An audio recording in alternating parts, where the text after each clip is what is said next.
Hi అండి. నమస్తే. Welcome back to our channel voice of Lakshmi. Madireddy Sulochana గారు రచించిన ఋతుచక్రం అనే నవలను ధారావాహికంగా వింటున్నాం కదండి.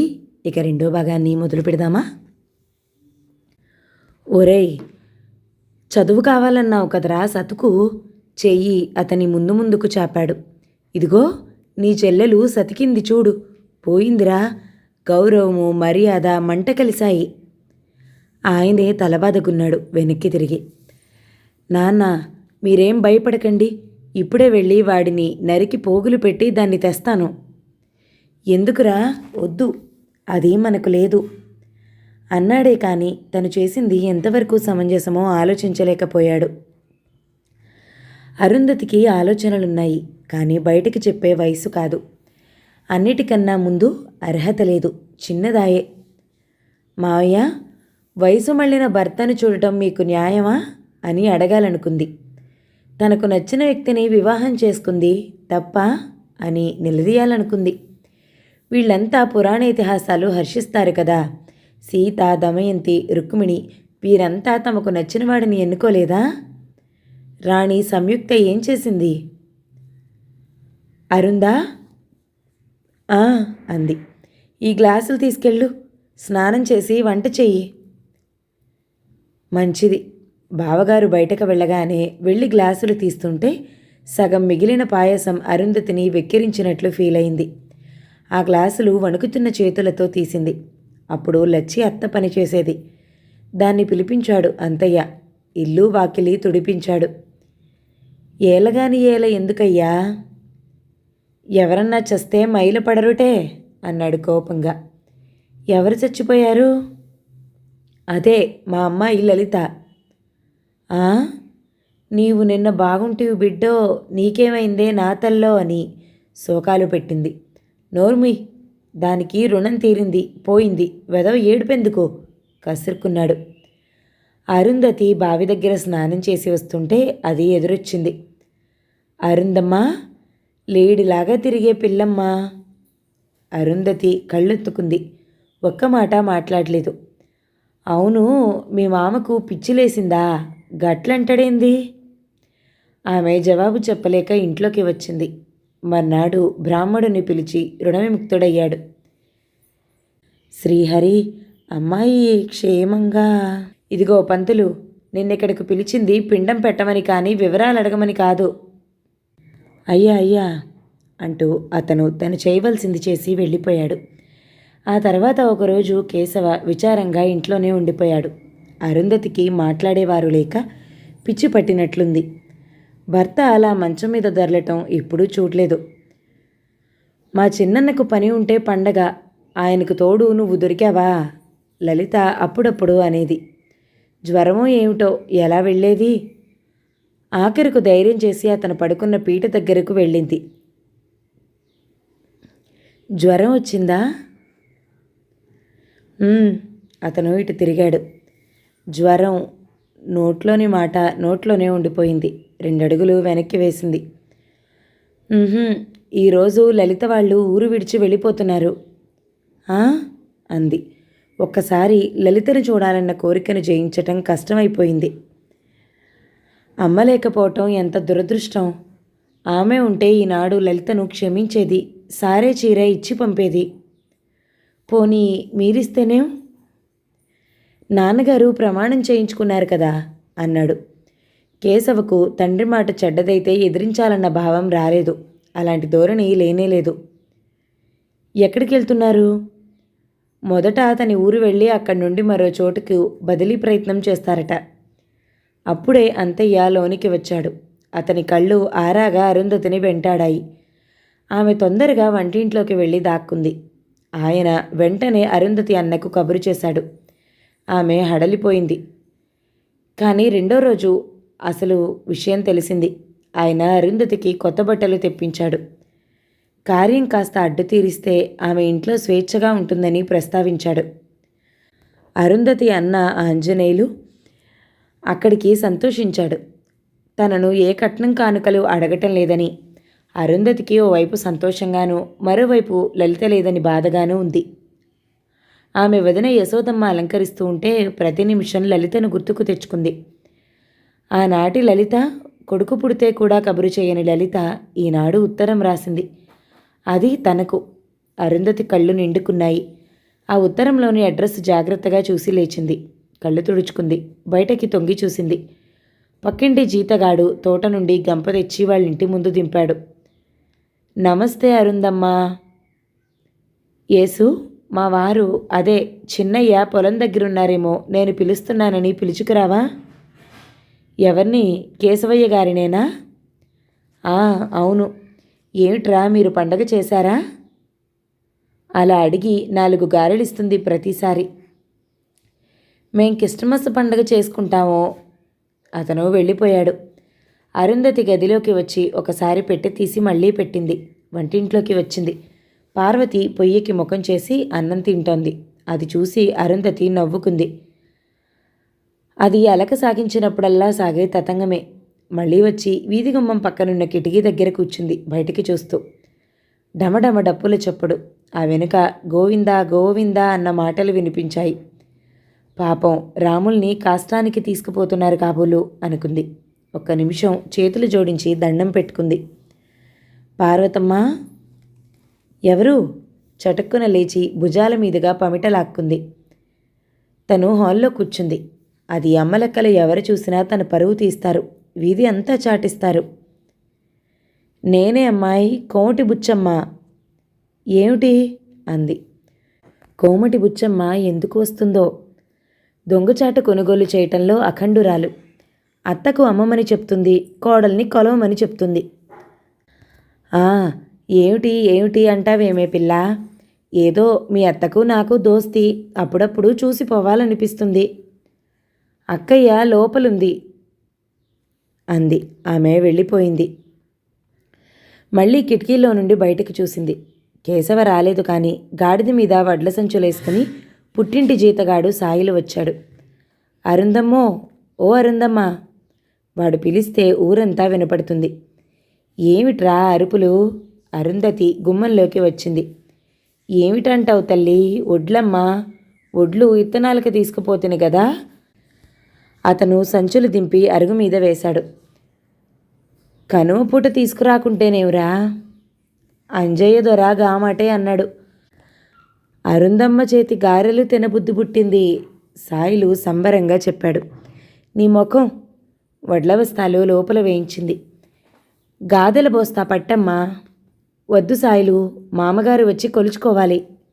ఉండు, అట్లా తిరిగి పెరట్లోకి రా అంది. అప్పటికే పార్వతి భోజనం చేసి చాప మీద కూర్చుని బుచ్చమ్మతో కబుర్లు చెప్తోంది. అక్కయ్య అంది కూతుర్ని ఎడమ వైపు వేసుకుని. మా ఊరి నుండి జీతగాడొచ్చాడు, అన్నం పెట్టనా? పొద్దున వండిన అన్నమంతా నన్ను అడిగే పెట్టావా చెల్లెమ్మా? వెటకారంగా అడిగింది పార్వతి. నువ్వు పలకలేదు కదా అంది ఇబ్బందిగా. చూడు అరుందమ్మ, మా కాలంలో అత్త తర్వాత పెద్ద తోడి కోడలకు భయపడ్డామమ్మా. మా ఐదారి కాలం. ఆమె ముక్కు విరిచింది. మాయదారి కాలంలో మరీ మాయదారి మనుషులుంటారండి అంది నవ్వుతూ. మరి కాసేపు నిల్చున్న పార్వతి నుండి గ్రీన్ సిగ్నల్ రాలేదు. వెళ్ళి సాయిలకు అన్నం పెట్టింది. వాడు ఒకటే ఏకరువు పెడుతున్నాడు అన్నాను గురించి. ఏందో అరుందమ్మా, మొదటి భార్య పిల్లలుండి మళ్ళా పెండ్లి చేసుకుని ఉరిపెట్టుకున్నాడనుకో. ఆ కరుసేందో ఆ లెక్కేందో. ఇదిగో ఎక్కడా? కేశవ పిలుపు విని గబగబా ఇంట్లోకి వెళ్ళింది అరుంధతి. అమ్మా. వాసు దిగులుగా తల్లి వంక చూశాడు. ఏమిట్రా?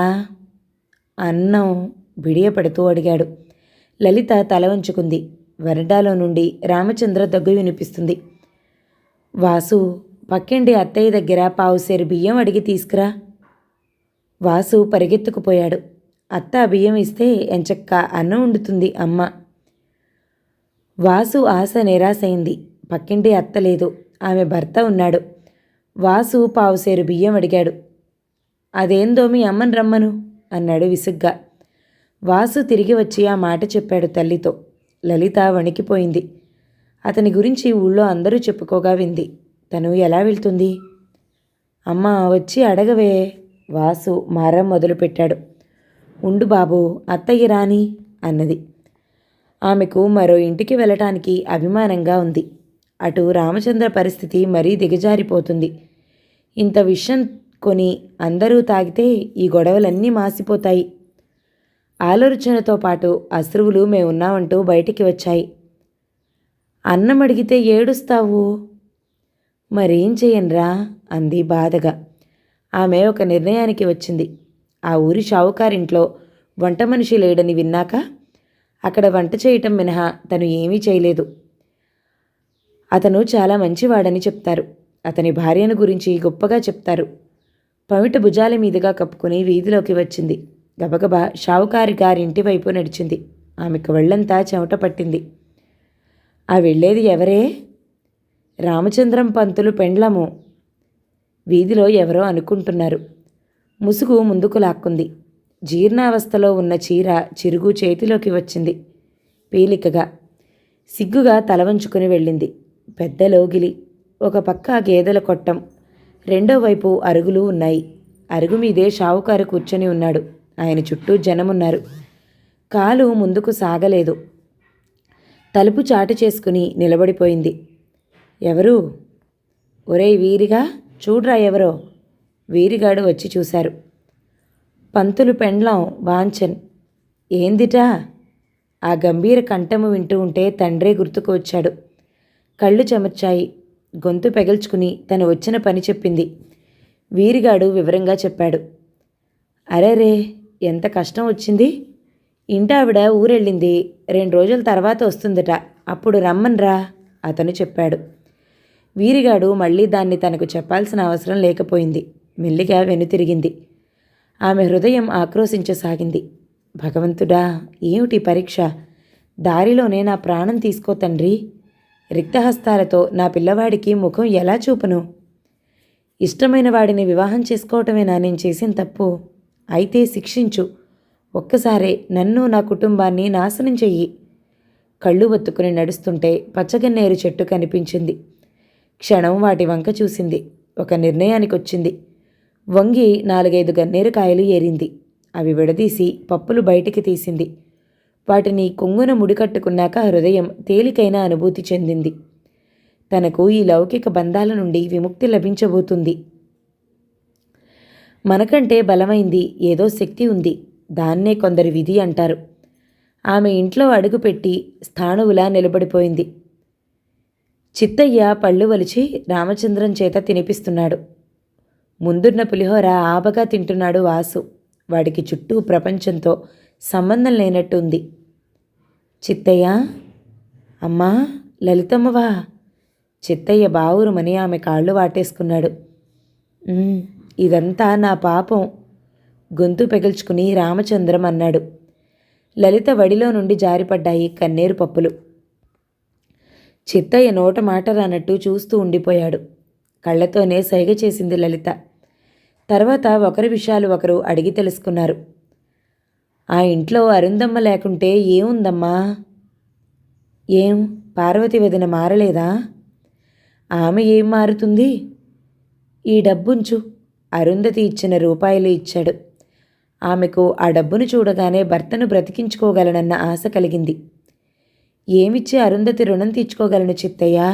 కళ్ళొత్తుకుంది. ఆమె కడుపున ఓ కాయ కాయాలని దీవించండి అన్నాడు. వంట చేసి భర్తకు చిత్తయ్యకు వడ్డించింది లలిత. ఆమె ఎంతో ఆకలి మీద తనకు వడ్డించుకుంది. కానీ కడుపు నిండిపోయింది. ఒక్క ముద్ద కూడా తినలేకపోయింది. వాసు ఉత్సాహంగా వీధిలో ఆడుతున్నాడు. పిలిచినా తినడని తెలుసు.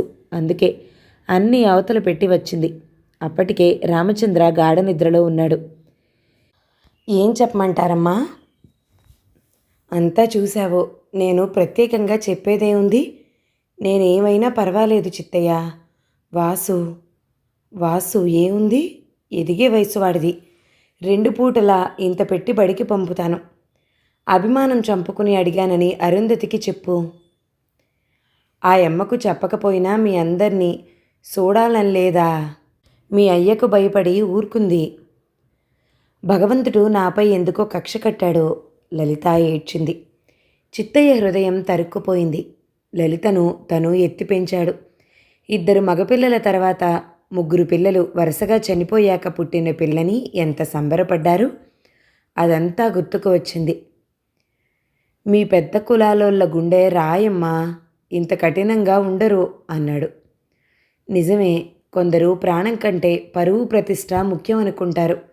పరువు ప్రతిష్టలు పాడు చేయమని కాదు, మంచి చెడు నిర్ణయించుకునే శక్తి ఉండాలి. అది లోపించితే మూర్ఖుడవుతాడు మనిషి. మరి నేను వెళ్ళొస్తానమ్మా. చిత్తయ్య, డాక్టరు మందులు రాశాడు. నా దగ్గర డబ్బు లేక కొనలేదు. ఎవరిని పట్టం పంపని చెప్పు, నువ్వు వెళ్ళి తెచ్చిపెట్టు అంది దీనంగా. అయ్యో, ఎంత మాట! అయ్యకు చెప్పలేదని భయం. అట్లనే పోతా.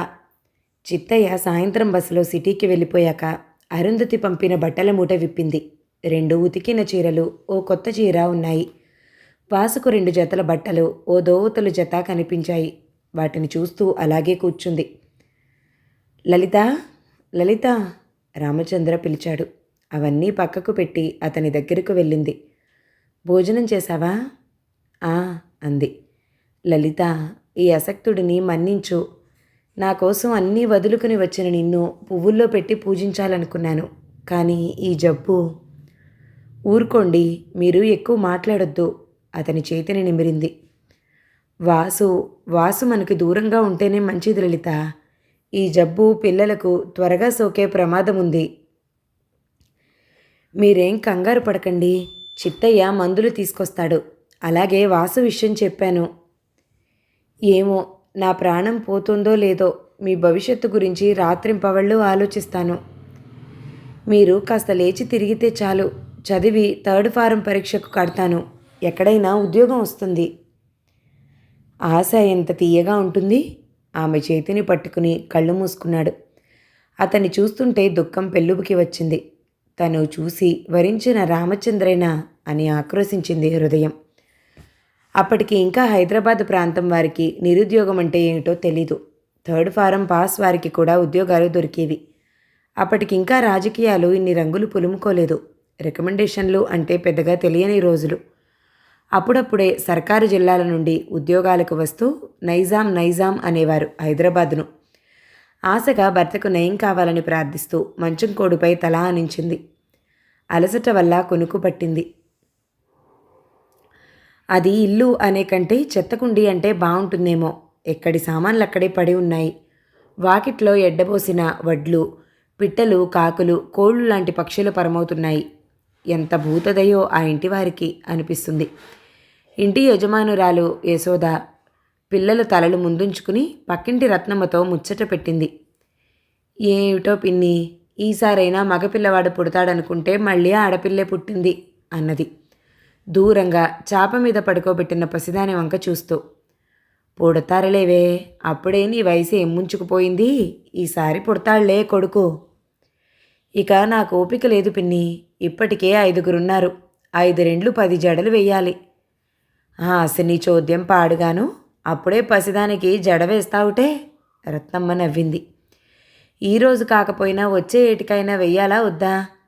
నేను ఏ దేవుడికి మొక్కుకోలేదు పిన్ని. మా ఆడబిడ్డ చూడు, కనిపించిన దేవుడికల్లా మొక్కటమే. మరి ఉండదా? ఎవరి పిల్లలు వారికుంటేనే అందమే తల్లి. అరుంధమ్మది దొడ్డ గుణం. మరి దేవుడు ఎందుకు చిన్న చూపు చూశాడో? మీరే మెచ్చుకోవాలి పిన్ని. చంటిది పుట్టి 5వ నెల. ఒక్కసారి వచ్చి తొంగి చూసిందా? ఈ గంపసారాన్ని ఆదుకుందా? తనకు పిల్లలు లేరు కదా, ఒకదాన్ని తీసుకువెళ్ళి తన దగ్గర ఉంచుకోకూడదు?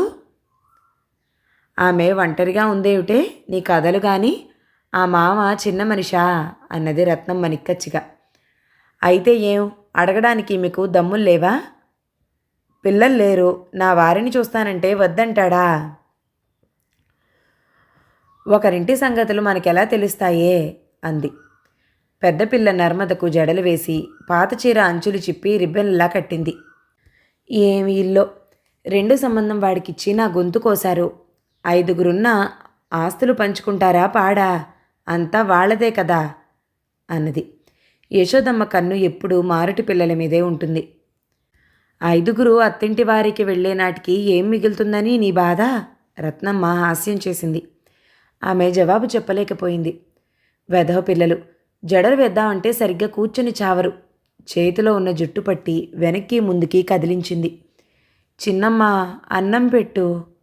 చిన్నబ్బాయి ఇంద్రసేన పరుగులు పెడుతూ వచ్చాడు. సగం దినం బడి ఉంటుంది. అప్పుడే బడి వదిలారట్రా? ఇప్పుడెంత అయిందని? 12:30 గంట అన్నాడు వగరుస్తూ. పొద్దు చూరిళ్ళు దాటిందా పిన్ని? యశోద అడిగింది. ఏమిటో, నా మనవడు వస్తాడు. ఆమె లేచి వెళ్ళిపోయింది. ఆ తర్వాత 10 నిమిషాలకు తన సంతానాన్ని కదలదీసింది. అందరూ ఇంట్లోకి వచ్చేసరికి పెద్దబ్బాయి శంకర్ అన్నం పెట్టుకుని తినేస్తున్నాడు. అది చూడగానే యశోద హృదయం భగ్గుమంది. అది కాక కూర చట్టి ఖాళీగా కనిపించింది. తేరగా వచ్చిందా? మిగతా పిల్లలకి ఏం పెట్టనో? శంకర్ తలెత్తి ఒకసారి చూసి మళ్ళీ తలదించుకున్నాడు. అది చూసి మరీ మండిపోయిందామె. ఏరా మాట్లాడవు? శంకర్ ఆమె మాటలు వినిపించినట్టే పెరుగు పిడత దిమ్మరించుకున్నాడు. అయ్యో అయ్యో, ఇదెక్కడి అఘాయిత్యంరా? గుండెలు బాదుకుంది. ఆమె గోల పెడుతూ ఉండగానే భోజనం ముగించి వెళ్ళిపోయాడతను. ఆమె శాపనార్థాలు పెడుతూ కూలపడిపోయింది. ఆకలి మీద వచ్చిన ఇంద్రసేన నీరసంగా చూశాడు. అతనికి ఏడుపొచ్చింది. చిన్నమ్మ, అన్నం పెట్టవే? భయంగా అడిగాడు. వెళ్ళు వెళ్ళు. నేను పెట్టడం ఎందుకురా? మీ అన్న మింగాడు, నువ్వు వెళ్ళి మింగు అంది ఈసడింపుగా. మరో 5 నిమిషాలు చూసి వెళ్ళి కొండలో నుండి ఇంత అన్నం తీసి సత్తపళ్ళంలో పెట్టుకుని అక్కడ కనిపించిన చారు పోసుకుని తిని లేచాడు. యశోద హృదయం కుతకుతలాడిపోయింది. ఇదివరకైతే ఈ పాటికి అతని వీపు చిట్ల కొట్టేదే. చంటిది పుట్టినప్పుడు 2 దెబ్బలు వేసింది, అంతే. శంకర్ తిరగబడ్డాడు. వాడు విసిరిన తిరగల పిడి దెబ్బ ఇంకా పచ్చిగానే ఉంది. అప్పుడు అందరూ హితవు చెప్పారు. అందుకే కోపం నిగ్రహించుకుంది. అమ్మా, అమ్మోయ్, బజ్జీలు చక్కిలాలు అమ్ముతున్నారే, పిలవనా? నర్మద అడిగింది. పిలువు అన్నది. బజ్జీలమ్మాయి వస్తూనే పేచీ పెట్టింది.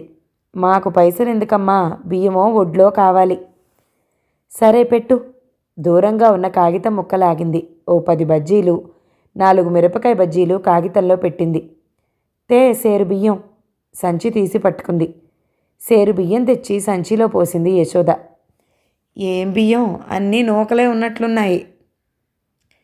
నీ ఆశ కూలిపోను, ఎసట్లో పోసే బియ్యం పెట్టానే అంది అది వెళ్ళిపోయాక. తల్లి కూతుళ్ళు కూర్చుని వాటిని తిన్నారు. 10 బజ్జీలు ఎంతసేపట్లో తినగలరు? చిన్న రేవతి విసిరేసింది. ఆ పిల్లను 2 వేసి అది తనే తినేసింది. యశోదమ్మ, బేడ పెరుగు పోస్తావు? కోమటి ఇంటి పని మనిషి వచ్చింది. నా పిల్లలకే లేదమ్మా, మా ఇంట్లో బకాసురుడున్నాళ్లే, అంతా వాడే తినేశాడు. దీర్ఘం తీసింది యశోద. ఆమె వెళ్ళిపోయాక వంటింట్లోకి వెళ్ళింది. అన్నం కుండ చుట్టూ ఈగలు జుయ్యమంటున్నాయి. మగపిల్లలు తిన్న కంచాలు అక్కడే పడి ఉన్నాయి. కాలితో వాటిని పక్కకు నెట్టి ఒకే కంచంలోకి అన్నం తోడింది.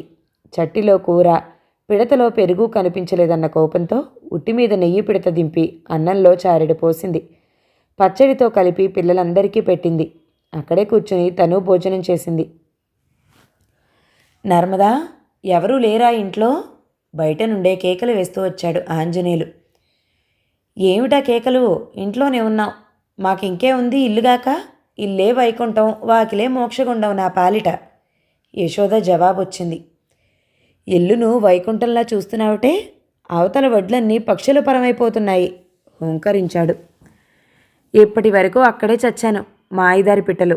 నర్మదా, వెళ్ళి అదిలించవే అమ్మా అంది. నర్మద వెళ్ళింది. రెండో అమ్మాయి కూడా వెళ్ళింది. అతను బిందెడు నీళ్లు తెచ్చుకుని స్నానం చేసి వంటింట్లోకి వచ్చాడు. ఆకలి పారిపోయే పరిసరాలవి. ఏమిటే ఇది, ఈ ఏగలేమిటి? బయటికి వచ్చాడు. పిల్లలున్న ఇంట్లో ఆ మాత్రం చెత్త చెదారం ఉండదా? అప్పుడు కంజాలు ఎత్తసాగింది.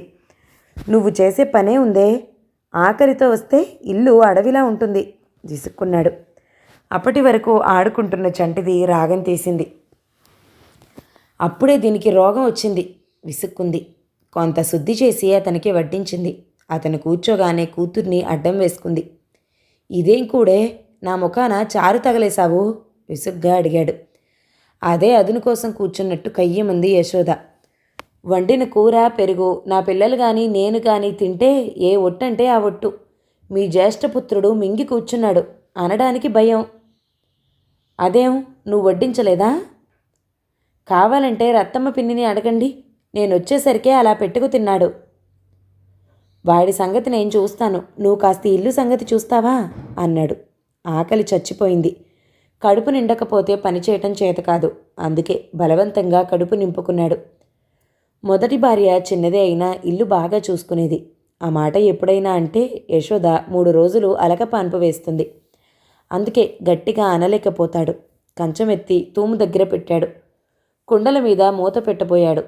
చారు కుండలో 2 ఈగలు తేలాయి. అది చూడగానే తిన్న తిండంతా బయటికి వచ్చినట్లయింది. అది చూడదు, అలాగే పిల్లలకు పెడుతుంది అనుకుంటూ చారు తీసుకెళ్లి తూములో పోశాడు. పెరటి తలుపు వేసి లోపలికొచ్చాడు. పెరట్లో గిన్నెలున్నాయే, దొంగకు చెప్పేం లాభం అన్నట్టుంది కాలం, కాస్త తలుపులేసుకో అన్నాడు. ఏమిటండి ఒకటే నస పెడతారు, అందుకే మగపోరు అన్నారు అంటూ కళ్ళొత్తుకోసాగింది. అతను భార్యనేమీ అనలేక బయటికి వచ్చాడు. అరుగు మీద బాతాకానీ కొడుతున్న శంకర్ కనిపించాడు. ఒరే శంకర్. వస్తున్నా. శంకర్ గుండెలు అదురుతున్న మేకపోతు గాంభీర్యంతో వచ్చాడు. అన్నం చిన్నమ్మ పెట్టనన్నదా? ఆహా, అడిగితే తిడుతుందని నేనే పెట్టుకున్నాను. వెనక వాళ్ళకేం ఉంచరా? ఎందుకుంచాలి? తను పిల్లలు బియ్యం పోసి బజ్జీలు కొనుక్కుంటారు, నాకు పెడతారేమిటి? వీడు నాశనం అయిపోను, మేమెప్పుడు కొన్నాం, ఈరోజు కొనిచ్చాను. శివంగిలా బయటకొచ్చింది యశోద. ఈ కొంప అలగా కొంప కంటే హీనమైపోయింది. 10 సార్లు చెప్పాను, ఇంట్లో ఏం తక్కువ, చేసి పిల్లలకు అందరికీ పెట్టవే అంటే నీ బుద్ధి పోదు. అనండి అనండి, మా వాళ్ళు నా గొంతు కోశారు అని ఏడవటం మొదలుపెట్టింది. ఆ పరిస్థితులు చికాకుగా కనిపించాయి. శంకర్ని జుట్టు పట్టుకుని వంగదీసి 4 గుద్దులు గుద్దాడు. వాడు ఏడుస్తూ ఓ మూల కూర్చున్నాక పరిస్థితులు శాంతించాయి. బయట కోళ్లు గింజలు బొక్కుతూనే ఉన్నాయి. నర్మద తొక్కుడు బిళ్ళ ఆడుకుంటోంది. ఆంజనేయులకి పడుకోవాలనిపించలేదు. మళ్ళీ పొలం వైపు బయలుదేరాడు. 3 ఎకరాల పొలంలో వరి వేశాడు. నీరు సరిపోతుందో లేదో ప్రభుత్వం అప్పిస్తే ఇంజన్ తెచ్చాడు. అప్పు మాఫ్ చేశారంటే తిరిగి వాయిదాలు చెల్లించటం మానాడు. ఒకేసారి నోటీస్ ఇచ్చారు. 1-2 వడ్డీతో 700. అప్పుడు పుట్టి ధాన్యం 150 అమ్ముతున్నారు. విత్తనాలు పోగా 5 పుట్లవుతాయని లెక్క వేసుకున్నాడు. కానీ కొలిచేసరికి 4 అయ్యాయి. దొడ్డిగుమ్మం గుండా యశోద అమ్ముడు అరికట్టలేకపోతున్నాడు. బయట ధరలో సగం ధరకు అమ్ముకుంటుంది. అన్నయ్య, అంజన్నయ్య. ఆలోచనలు ఆపి తిరిగి చూశాడు. తమ ఊరు పక్కగా వెళ్లే సర్వీస్లో దిగిందేమో అరుంధతి, వెనకాల చిత్తయ్య వస్తూ కనిపించారు. అరుందమ్మ ఆనందంగా ఎదురు వెళ్ళాడు. అన్నయ్య, వదిన పిల్లలు బాగున్నారా? అంతా బాగున్నారమ్మా. ఇన్నాళ్లకు పుట్టింటి మీద దయ కలిగిందా తల్లి? నువ్వు పిలిస్తే తప్పేమిటన్నయ్యా? తప్పని కాదు, ఎప్పటికప్పుడు ఏవో సమస్యలుంటాయి. ఏం చిత్తయ్య, బాగున్నావా? అయ్యా, సాంబోండ్ల పంట బాగా రాలిందా? రాలిందిలే. మీ పంట? మాది గిట్లనే ఉండు. కౌసయ్య మన్ను బురద ఎరగడు కదా అన్నాడు. అరుంధతి నవ్వింది. చిన్నయ్య గారిని పొగడందే తోచదు నీకో అంది. ఉన్నమాటన్నా గర్వంగా చూశాడు. మధ్యాహ్నం పొలం వెళ్తున్నావు, ఏం పనుందన్నయ్య? ఏమిటోరా అరుందా, మనసు బాగుండదు. మీ వదినకి ఒద్దిక తెలీదు. సగం గింజలు నాకు తెలియకుండానే బయటికి పోతాయి. చేతికి మూతికి సరి అనుకో అన్నాడు. ఆడదాని చేతికి డబ్బెందుకు అంటూ మీరు పెత్తనం చలాయించినంతకాలం ఈ చాటుమాటు వ్యవహారాలు జరుగుతూనే ఉంటాయి అంది. మరి నన్నేం చేయమంటావు? బరువు బాధ్యతలు ఆమెకు తెలిసి రానివ్వు. ఏమో ఏం తెలిసొస్తుందో.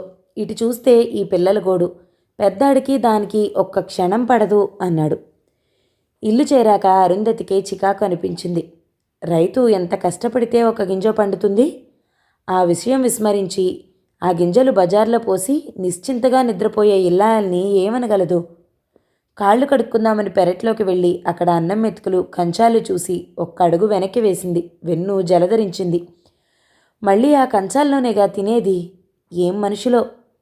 చెంబుతో నీళ్లు తీసుకుని దూరంగా వెళ్ళి కడుక్కుని వచ్చింది. తొట్టిలో ఆడుకుంటున్న పసిపిల్లను తీసుకుంది. పాలు కక్కుకుందేమో, వెగటు వాసన గుప్పుమంది. ఆ పిల్లకు చొక్కా విప్పేసి అక్కడ కనిపించిన గుడ్డ తీసుకుని నీటితో శుభ్రంగా వళ్ళు తుడిచి ఎత్తుకుంది.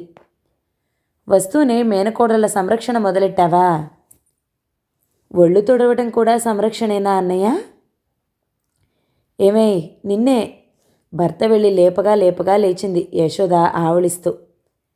ఏమిటి తెల్లవార్లు పిల్లలు నిద్రపోనివ్వరు విసుక్కుంది.